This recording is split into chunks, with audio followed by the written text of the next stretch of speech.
Hi guys, it's Madeline with Music and Theater Insider. Sorry about the long break, but I promise I'm back and better than ever. And today I have Dylan Gardner with me. Hello. Awesome. So excited. So let's start. So Dylan, how did you start singing? Let's see, I started singing when I was about 4 or 5 years old. I just had a knack for wanting to sing along with the harmonies that my dad was singing when he was performing out with his band. He would play these oldies covers and he would take me up on stage, and I started singing, and then it was playing drums, and then it was playing guitar. I just knew from day one, I wanted to be a performer. Wow. So how many instruments do you play? You mentioned earlier. I started on drums. I went to piano after that and learned how to read music. And then from there, once you get that basic knowledge, I was able to apply that to a bunch of stuff. So guitar, drums, bass, piano, harmonica, mandolin, and a bunch of miscellaneous instruments that are just in those subcategories. Oh wow, awesome. Okay, and you collect some awesome records. I know you have a ton because you're so into vintage music, which is awesome because not a lot of people are. What are some of your favorite records? Favorite records of all time or favorite records that I own? That you own and of all time.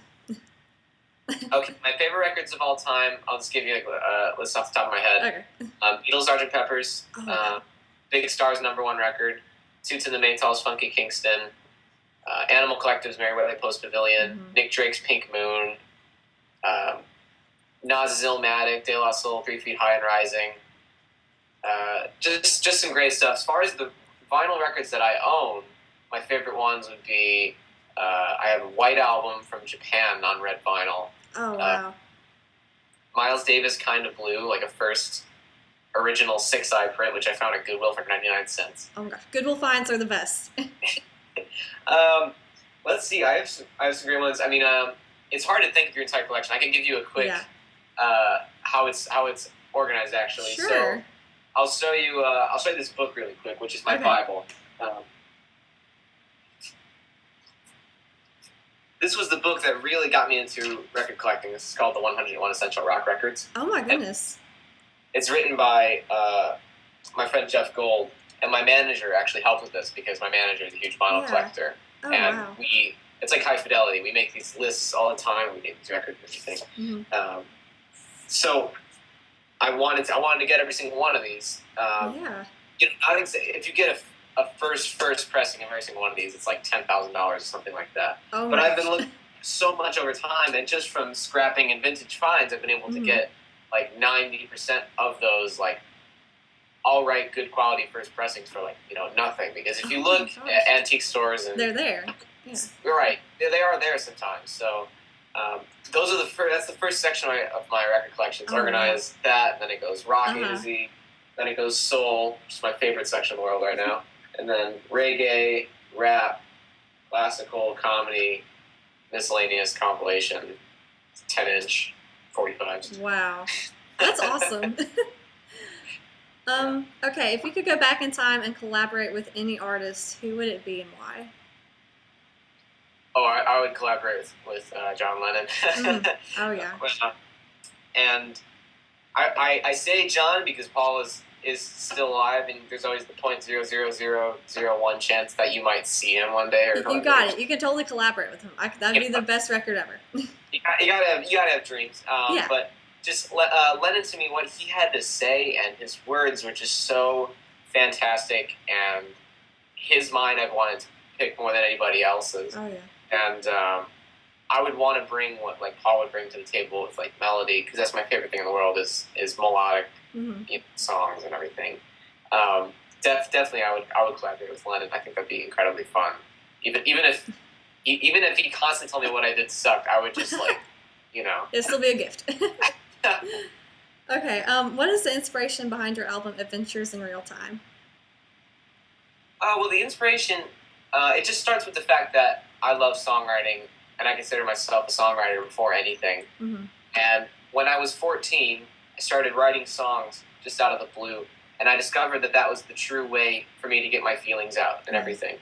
So I started writing, and suddenly I had about 100 songs or something after about 2 years. Oh, wow. So it just felt like the time to make my first record. It was we have enough songs, and you meet people that come along the way and that help you, um, get the album out. Get Yeah. it out.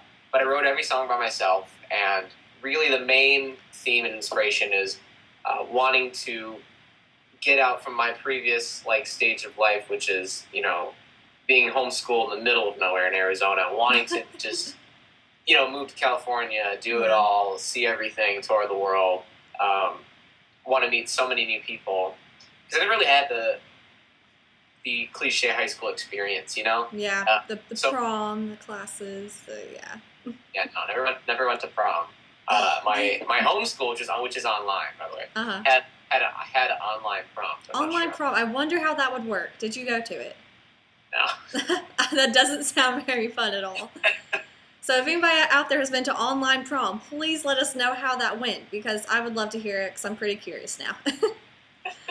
Wow. Okay. And you went on tour with your album Adventures in Real Time. And who did you go on tour with? First, I did a tour by myself. It was a headlining tour in March, and then I went with Emily Kinney from The Walking Dead. Wow, and we played awesome. 31 shows. That was Wow. amazing. Awesome. So what was life on tour like? You know, there's parts that I wasn't surprised by. There's parts that are harder than you think there Yeah. are. There's parts that are easier than you think there are. Really, what it's like is when you first start, it feels like this kind of grind. That's like, oh man, I'm getting no sleep, and you gotta wake up early every morning, and then you gotta go here, and then you're suddenly in a different place. Yeah. The thing for me is I've never really been anywhere in the United States, so every time we went to a city, it was like, oh my god, I wanted to see this my whole life. Yeah. That was the best part, is I That's got to see the awesome. United States on this tour.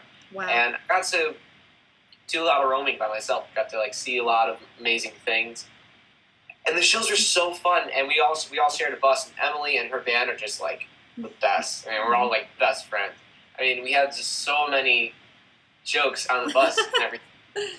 And after a week or two, you just you get in the groove, and it becomes so Yeah. natural. It's by the last show, it takes no effort for you to play a show. It's just totally fun. That's awesome. Yeah, and then when you get back, you look at it playing 31 shows. You're like, how did I do that without dying? It's like, did I really just do that, or? Yeah. So Awesome. I'm about to do another tour in about a couple weeks. I'm going to go to Arizona, which is where I lived for 4 years, and then do a show there. Then go to Salt Lake City and do a show there, and then go to Denver and then do this little run back. That'll be at the end of the month. So Awesome. the Phoenix show starts August 20th. But it's getting out there and Yeah. for another mini tour, and then come back, and then everything's one day at a time. Yeah. So any fans out there, go to the show. The dates are to be announced soon, I'm sure. Okay. Do you prefer? Tickets are at DylanGardnerMusic.com. Yes. Go buy tickets. Go visit that website. Do you prefer performing live or in the studio?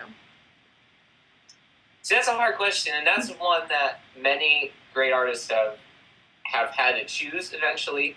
Like Brian Wilson stopped touring, the Beatles stopped touring after '66, and not that I would ever stop touring. I love playing shows as much as I make records, but I'm a vinyl collector and an album lover and a listener, and I am infatuated with the process of how those records are made and everything that goes into it. All the pressure and fear that goes into making a record is just what I like to be challenged with. So I would rather be in the studio because that's just where there's just endless possibilities. And that's where you get to make the songs that you play on stage. Yeah, that's the most important thing to me is the songs. Awesome. So what was it like getting signed to Warner Brothers? Huge label, huge, such a big deal. What was that like whenever you found out? It was just amazing. It was just I couldn't really believe, because since I was born, it was someday I really want to be signed to a record label. Yeah. I wonder when that'll be, and me and everyone else growing up that was a musician, we were all trying to do the same thing, and I was like, wow, it's so hard. And you would meet these people and they'd be like, oh, no one signs to record labels these days. They don't look at anybody. You got to have this and this and this and this and this. And I was like, I'll never get that kind of stuff. So I made my album independently, and then I put it up on Spotify and iTunes, and something magic happened. Wow. With Spotify, they put it into some key playlists, that everyone listened to, and everyone just shared like with word of mouth, and Wow. Warner Brothers noticed that, and they sent me a contract on my 18th birthday, Oh my gosh, that's awesome. which legally holds me. That's, that was so it was like on my birthday, so as a birthday present, it was like, wow, Yeah. this is the next chapter of my life. Like, this is a big deal. So no matter what happens with the records and how they promote it or how they blah blah blah, it's just Yeah. the fact that I get to make records and put them out on a label that I personally respect. Yeah. Is just really, that's a huge dream come true for me. Oh wow, awesome. So what's next for you? I mean, it seems like you've already had an album out, a small tour. Like, what else can you do? What's coming up? The next thing in the works is a second album. That is Awesome. next. That is what I'm Awesome. working on right now. I've been writing songs for it while I was working on Adventures in Real Time. Oh So wow. I've been working on it for a long time because to me the second record is very important. It's probably to me it's the most important record an artist makes in their career because it's it shows what an artist does with the opportunity once they get it after the first record. Yeah. A lot of people, they say you have your whole life to make your first record, and I feel, to me, I've always known about this sophomore jinx crap since I was 2. So to me, I've had my whole life to make the second record. So I promise I'm not gonna let anyone down. Awesome. And that will be awesome whenever it comes out. So tell everybody where they can find your music.